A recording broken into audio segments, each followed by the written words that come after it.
Welcome back for another book talk. Today we are discussing this one. So this is The Sea of Monsters by Riordan, and it's the second book in the Percy Jackson series. So obviously, being a book 2, there's spoilers for book 1, just naturally. So like, you should have read book 1 before you come here. So I will say, I had a hard time getting through book 1, and like I had said in that video, it was about 3/4 through the book, and then I was like, I kind of want to see what happens. And so this book didn't have that. There was no moment where I was like, oh yes, I shall continue. It's not quite out of spite, but it's just like, the story is just not for me. I think I will probably continue with the books, but like, it's just this acknowledgement of like, I am not the intended demographic. And that really does hamper. Because some books, even though they're aimed at a different age range than me, you can still love them. Harry Potter, I've reread them multiple times. I've loved them every time. This is kind of the same age group aiming towards. Same with a lot of like the young adult books that are aimed at like teens. You can get into those. They're fine. Sometimes though, you just have to acknowledge, like I've tried to go back and like read the House of Night series, and it's rough because like I am not a teenage girl anymore. I am not 13 anymore.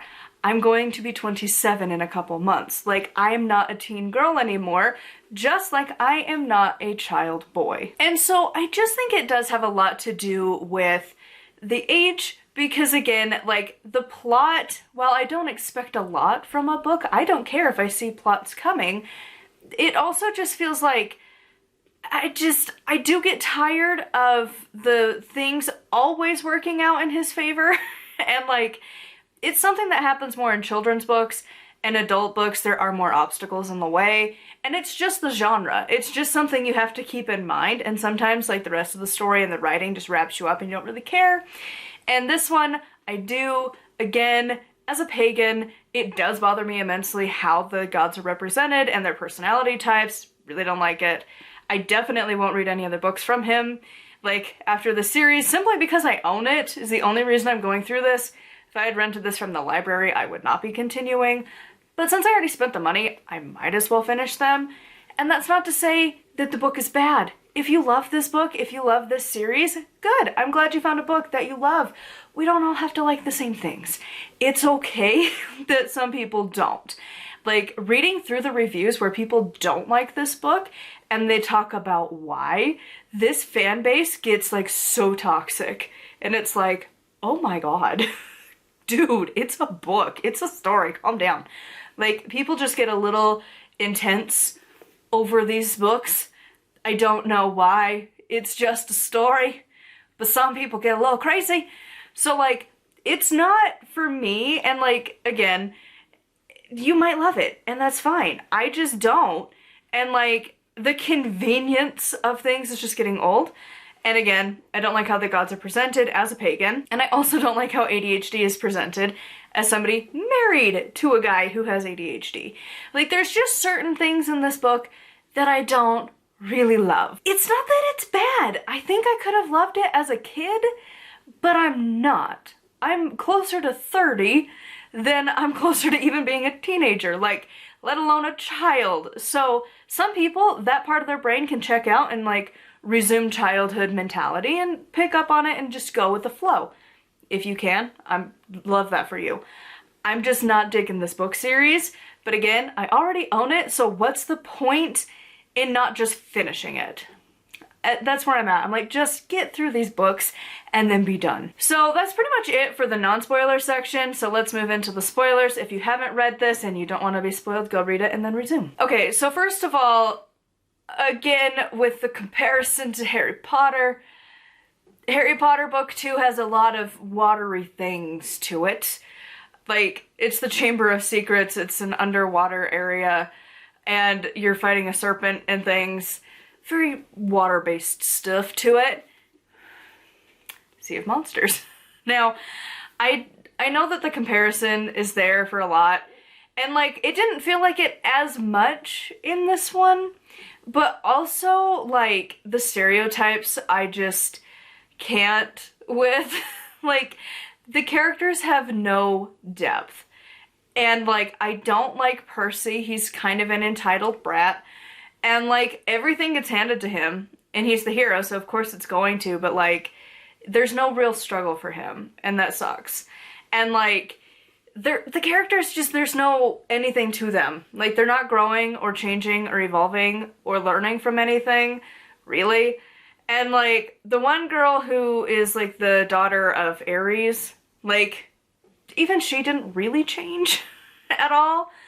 And, like, I don't know, like, the fact that we have to go save Grover, the only thing I could think of, and it's probably part of a myth, maybe, that he's, like, reiterating or something, I don't know, but I just kept picturing Thor, because he's associated with goats, and he also had to dress up as a bride to get his hammer back in one of the myths, so, like, that's what I was picturing the whole time. I know that's probably not what you're supposed to, but that's where my brain was. And just, like, overall, like, I don't love this weird dynamic that he has with Annabeth. That's really strange. Like, they're either friends or they're not, but it's always this push and pull and blah. And, like, hinting at, like, kind of having feelings, kind of, but kind of not. It, like, reminds me of Ash from Pokemon, where it's Ash and Misty. Very similar vibes the entire time. And, like, Tyson, the brother, was just weird. If Percy isn't supposed to exist to begin with, why did Poseidon go and father another kid?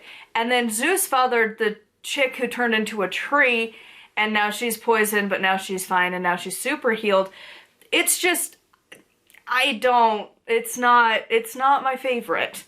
And again, as a pagan, a little part of me is still kind of miffed about the whole every time the gods are mentioned. And then the, like, weird dude that can't eat food and it just, like, moves away from him all the time to replace the centaur guy felt really unnecessary. Like, it just, I don't love this book series. And I know a lot of people do, and if you do, I'm really proud and happy for you. Like, I'm glad you found a book series. This ain't it for me. But again, I already own them, so I might as well finish them and hope it gets better. I was kind of hoping at some point we would have, like, where I had Hades in the first book, something to cling to like this book, but I didn't. It just maintained, like, meh. Knowing it's not for me, knowing that it's, like, convenient plot is definitely there for kids' books, more complications start to pop up in YA, and then once you hit adult, then more obstacles are there. And if they're not there, it feels really like, did you know how to write conflict? Like, what's going on? So anyways, again, if you were a kid, you probably would love this book. And if you can tap into that part of the brain that still loves to read kids' books, you'll probably love this. Again, I think I might have liked it when I was a kid, but, like, now as an adult and as a pagan, I don't love this book. But I own them, so I'm gonna read them. So anyways, I would love to hear your takeaways from this one. I thought the brother plot was really stupid, to be honest. It just felt completely unnecessary for the entire story, but, like, whatever. So hopefully book 3 will get better.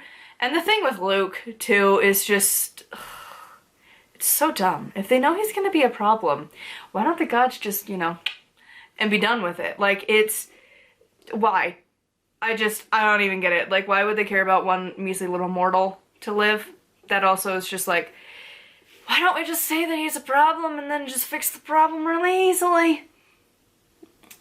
It would be so fast and then done. I don't know. It's just, I don't love it. So anyways, we'll see how book 3 goes. Because again, I own it, so I might as well read it. But so far, meh. I'd love to hear your thoughts on this book in the comments down below. Make sure to check out the links in the description. I have the first 2 books of my series. The 3rd one will be coming out very soon. We're on the final edit things for book 3.